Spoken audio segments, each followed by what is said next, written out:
Dit is maandag net na 8 en dit is vir my 'n groot voorreg om jou hartlik te verwelkom by Kort en Kragtig hier op Radio Kansel se Hartklank. Ek Fanie Meiburg is aan die woord en ek wil jou graag help om toegerus te word deur God se woord. Laat ons dan nou saam fokus op sy waarheid vir ons lewens. Goeienaand, ek groet jou op hierdie maandag aand. Ja, welkom hierso by Radio Kansel se Hartklank. Ek vertrou dit gaan met jou goed. Ja, ons dank die Here vir 'n geleentheid wat ons met mekaar kan gesels rondom sy woord weer eens vanaand. En ek wil met jou gesels oor laat jou werk aan die Here oor. En dit pas vir my so mooi in by laasweek se kort en kragtig boodskap wat jy natuurlik daar op YouTube kan gaan kry as jy hom nou nie laasweek na geluister het nie. En selfs vanaand sin, as jy weer daarna wil luister, gaan kyk jy daar op YouTube onder Fanie Meiburg en daar sal jy baie goedjies kry waarna jy kan luister en waarna jy kan kyk. Vertrou die Here gaan jou daarmee seën. Laasweek het ek gesels oor die Here is my helper. Hierdie week laat jou werke aan die Here oor. Jy weet die konings van die ou tyd was baie gestel daarop dat die Here betrek moes word by hulle doen en late. En wanneer hulle enigsins op 'n oorlog wou uittrek, dan was die Here geraadpleeg deur die profeet natuurlik. En hulle het gevra, Here, wat is u wil in hierdie saak? Wil u hê ons moet uittrek en gaan oorlog maak? Want as dit die Here se wil is, dan sal hulle suksesvol wees in hulle sending.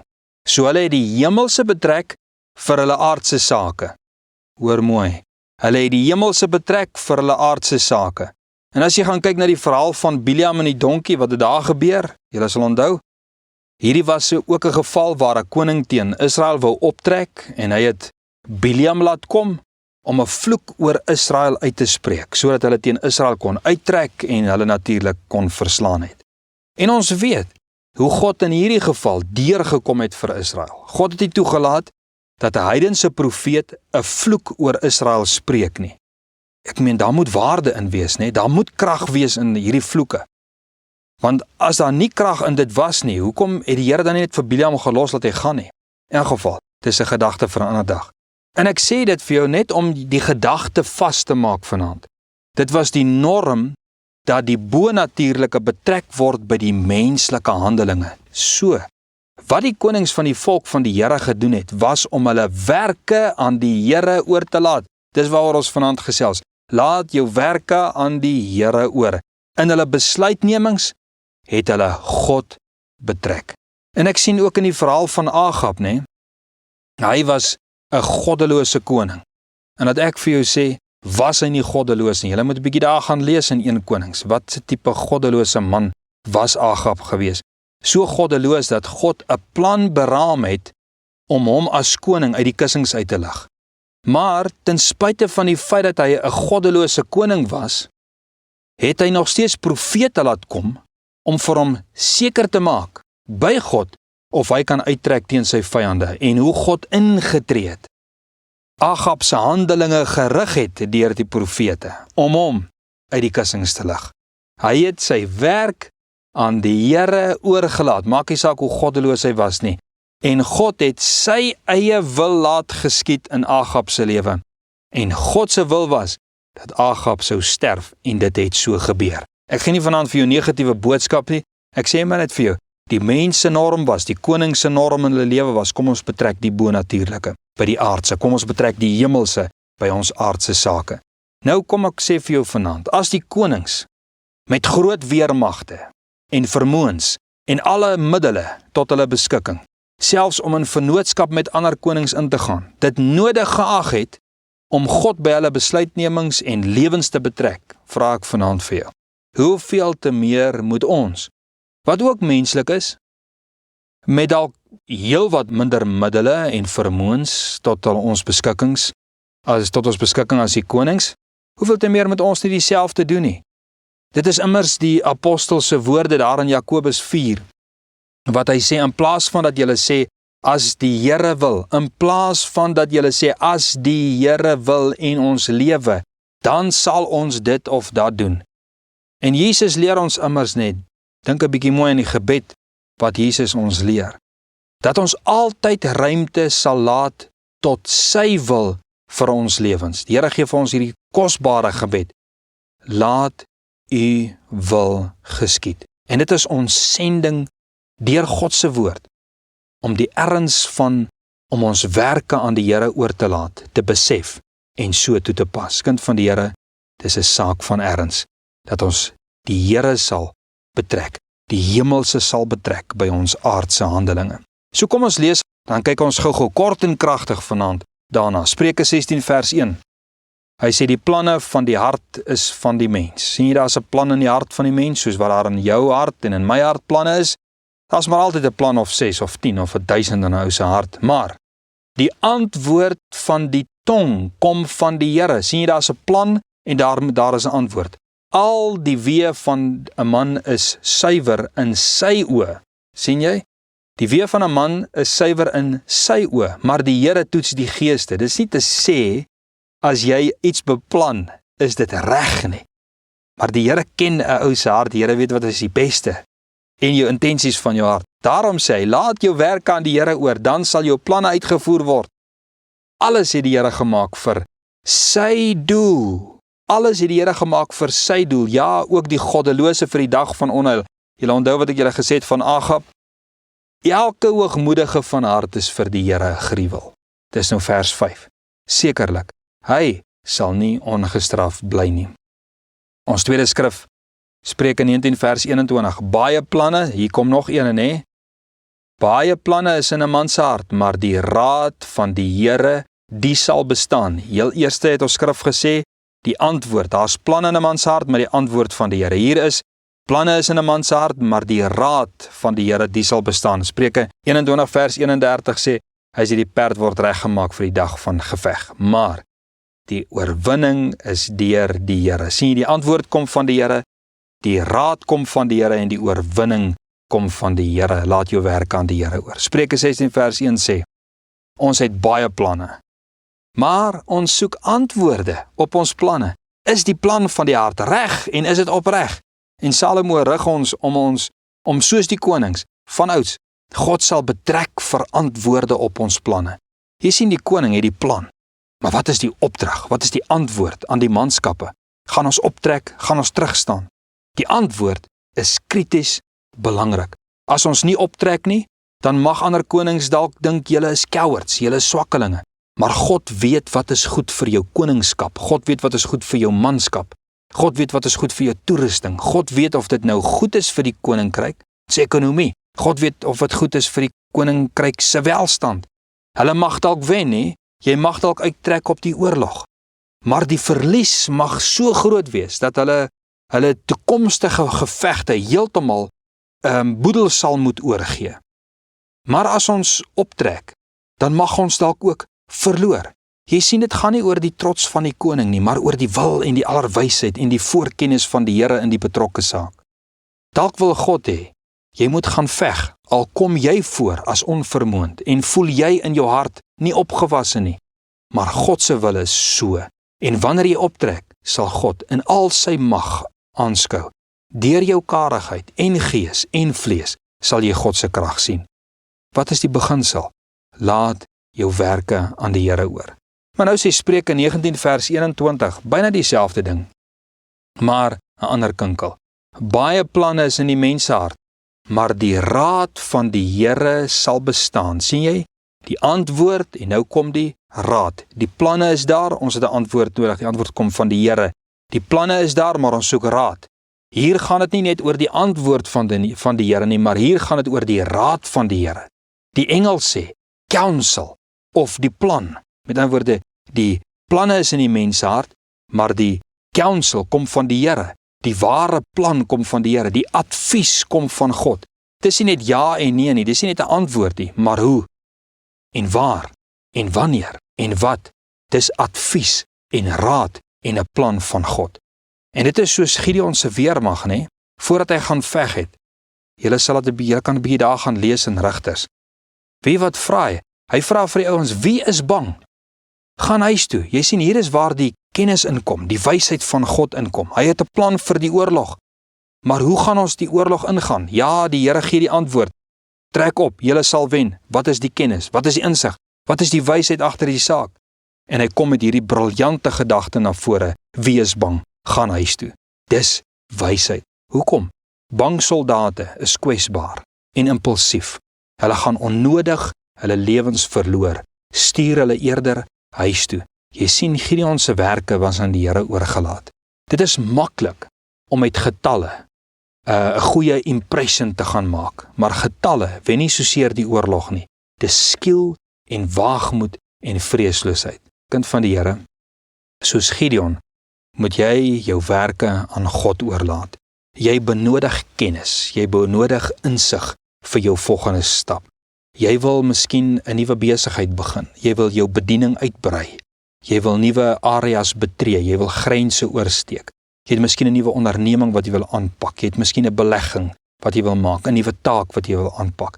Vra God vir insig, vra God vir raad, en die regte mense sal God stuur om jou te bedien daarmee. Jy het roetes om te vermy, hoor wat ek vir jou vanaand sê, jy het roetes om te vermy, jy het mense om te betrek, jy het kennisse om van ontslae te raak, jy het vriende om aan te neem, jy het vriende om te laat gaan. Daar is 'n goeie tyd en daar is 'n slegte tyd. Tyd is 'n faktor, seisoen speel 'n rol. Raad kom van die Here. Gedurende COVID kan ek vir jou sê, het ons 'n onderneming aangepak. Nou noodloos om te sê, dat besigheidsgewys, was dit nie vir alle besighede die beste tyd, of die seisoen, om iets finansiëel aan te pak nie. Maar, en dit wat ons aangepak het, was God in die saak. En ten spyte van baie uitdagings, het God op 'n eenvoudige wyse die deurslag vir ons gegee, en ons dank die Here daarvoor.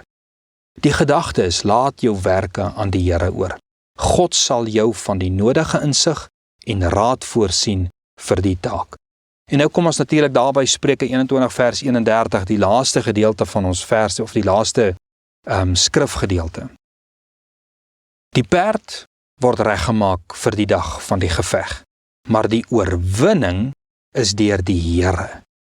Jy weet, God is die outeur van oorwinning of sukses vir die kind van die Here. Sien jy die plan is in die hart? Kom ons gaan maak dit gou 'n bietjie vinnige recap. Die plan is in die hart, ons soek 'n antwoord. Die plan is in die hart, ons soek raad, ons soek counsel van die Here. Nou is die plan hierso om oorlog toe te gaan. Maar nou sê hy sê die oorwinning kom van die Here. Die outeur van oorwinning, die outeur van sukses vir die kind van die Here is God. Laat jou werke aan die Here oor. Salomo sê hier 'n baie belangrike ding. Jy kan jou perd in plek sit, maar as jou werke aan die Here nie oorgelaat is nie, dan sal daar nie sukses en voorspoed en seën op jou taak wees nie. En luister baie mooi. Jy kan jou perd gereed kry, en dis 'n baie belangrike stap. Kry jou perd gereed vir enige taak wat jy aanpak. Dis belangrik. Niemand gaan sit agteroor dat die Here alles vir jou moet doen nie. Nee. Jy kry jou perd reg vir dit wat jy moet aanpak. Jy kry jou kennis in plek, of dit nou boeke geleerdheid is, en of dit nou inligting is van enige aard, of dit miskien 'n ambag is wat jy kennis voor moet inwin. Miskien het jy praktiese opleiding nodig. Dalk het jy geld wat jy gespaar het, jy kry dit gereed, jy het dit daarso. Of jy het miskien jou bestaande besigheid of jou bediening het jy uitgebrei tot op 'n sekere punt toe, maar nou wil jy uitbrei. Mense wat jy miskien in plek gesit het oor die jare en langs jou sy gesit het. Jy het jou eie ingesteldheid het jy reg gekry, jy het jou visie reg gekry, met ander woorde, jy het jou perd reg gekry vir die oorlog. Dan sê ons skrif, dan laat jy jou werke aan die Here oor. Want enige vorm van sukses wat jy sal behaal, is nie as gevolg van jou geleerdheid nie. Dis nie as gevolg van jou kennis, jou opvoeding of jou geld nie. Dis God wat die oorwinning gee. Hy ontmoedig nie dat jy jou perd moet regkry nie, want hy sê, jy kry jou perd reg vir die oorlog, maar dis God wat die oorwinning gee. Dit gaan oor die oorwinningsaspek. Dink vir 'n oomblik aan Dawid. Hy was klein en tingerig, klink dit vir my, as ek nou so na die Bybel lees. Maar sy binnekant het gebruis van die guns van die Here. Hy het nie soseer 'n sondere getuienis na Goliat toe gegaan nie. Maar hy het gesê, as die leeu kom, dan gryp ek hom aan sy baard en maak hom dood. Luister, ek hoop jy hoor hierdie ding wat ek sê, want dit is eintlik hektiek, as ek nou hierdie Afrikaanse woord kan gebruik. Hy gryp die leeu aan sy baard. Hoe gryp jy as 'n mannetjie wat die Bybel sê is rooierig, hy's nie hierdie geweldige fors man vir oorlog nie. Hy gryp die leeu aan die baard en hy maak hom dood. En dan sê hy vir die koning, die Here wat my gered het uit die klou van die beer en die leeu sal my verlos van die Filistyn. Iewers moet die krag van God, die oorwinning moes van die Here gekom het. Hy het die vermoë om die diere op te pas en hy het met sy slingervel gegaan en het met 'n stok gegaan en met sy herderstaf en al die tipe dinge. Maar die Here het hom die oorwinning gegee oor die vyande. En as hy na die koning toe gaan en hy vir die koning sê, die Here het my gered uit die klou van die beer en die leeu, dan sê hy, die Here het my gered daaruit en hy sal my verlos van die Filistyn. Dawid se krag was nie in homself nie, maar sy oorwinning het gekom van die Here. Hy het voorbereid na die veld toe gegaan om sy pa se diere op te pas, maar sy oorwinning was definitief nie in homself nie. Hy het sy perd vir die geveg gereed gemaak, maar God het vir hom die oorwinning gegee. Hy het die Filistyn nie onvoorbereid aangepak nie. Hy het sy skiel met 'n slingervel uitgevoer, maar God het die deurslag gegee, want hy sê, die Here sal. Ek kan vanaand vir jou sê, sukses is nie net sukses nie. Ons definisie van sukses is soms 'n bietjie verdraaid. Die Here ken die planne van die mens se hart. Ons het 'n beeld van sukses. Ons sien baie keer sukses as finansiëel sterk, slim kinders, gesonde, geoefende lywe, mooi huise, baie besittings, ons stand dalk onder die mense. Maar weet jy wat het Dawid laat uitstaan bo die geoefende weermag van die koning? Sy geloof in God wat die uitkomste bestuur van die kinders van die Here. Dit is wat die koning en die manne geskort het. Die koning was bedien deur die dienaars op die oorlogsveld. Hy het lekker in die skaduwee gesit. Maar sy hande was in sy hare. Hy het al die middele gehad. Hy het 'n weermag gehad. Al die kennis in die fisiese riem, maar hy skort die oorwinningselement. Laat jou werk aan die Here oor. God het gesien hoe 'n koning en sy weermag terugduins van vrees. God het gesien hoe hulle probeer suksesvol wees sonder sy krag. En in die hart van Dawid se pa, hoor mooi, daar werk God om Dawid te stuur met kos vir sy ander kinders. Want God het oorwinning in gedagte. Dawid kom stap aan en hy sien 'n koning. Hy sien 'n hele weermag bewe voor die vyand. Almal luister na die buldering van 'n reuse stem. En hulle kyk na sy grootte en hulle voel geïntimideerd. Maar Dawid, rooierig van aansien, kom stap. En al wat hy hoor is iemand wat sy God se naam belaster en hy vra, wie word toegelaat om ons God so te vloek? Niemand. Die hele weermag en die koning laat hulle werk aan die Here oor nie. Almal meet hulle self aan hulle eie vermoëns en die vyand spot met hulle. Maar toe die ware koning materiaal, Dawid, kom aanstap, toe val die vyand, want sy werke het hy oorgegee aan die een wat die oorwinning bepaal. Jy sien, die koning was by hierdie oorlog en as norm sou hy God geraadpleeg het. En as God gesê dis reg, trek op, dan moes die koning en sy soldate geweet het God gaan die oorwinning gee, en tog het hulle in hulle eie krag gegaan. Ons antwoord lê by die Here, ons raad lê by die Here, ons oorwinning berus by die Here. Spreuke 16 vers 5 sê, en ek begin nou so 'n bietjie die kite afbring. Spreuke 16 vers 5. Hy sê die hoogmoedige is 'n gruwel vir die Here. Weet jy, dis hoogmoed wanneer ons op eie stoom, eie antwoord, eie kennis, eie krag ons take aanpak. Dit is God se wil dat ons werk aan hom sal oorgee en hom sal vertrou vir 'n antwoord, vir raad en vir oorwinning. Jy weet vanaand wat is op jou bord, die planne en die oorlog. En ek wil vanaand vir jou vra, wil jy nie 'n bietjie God vertrou daarvoor nie? Met al jou planne, wil jy nie die Here raadpleeg vir antwoorde nie? Wil jy nie die Here raadpleeg vir counsel, vir raad nie? Wil jy nie die Here raadpleeg vir oorwinning nie? En ek wil saam met jou bid vanaand. Here, ons kom in nederigheid en ons kom bely ons onafhanklikheid van U, dat ons eintlik in sonde staan, dat ons U afskeep en op ons eie stoom en kennis en antwoorde en krag aangaan. En vanaand sit ons planne en ons vermoëns voor U neer. Sal U ons bedien met antwoorde, sal U ons bedien met raad en sal U vir ons die oorwinning gee. Dit is ons nederige gebed vanaand, in Jesus se naam. Amen.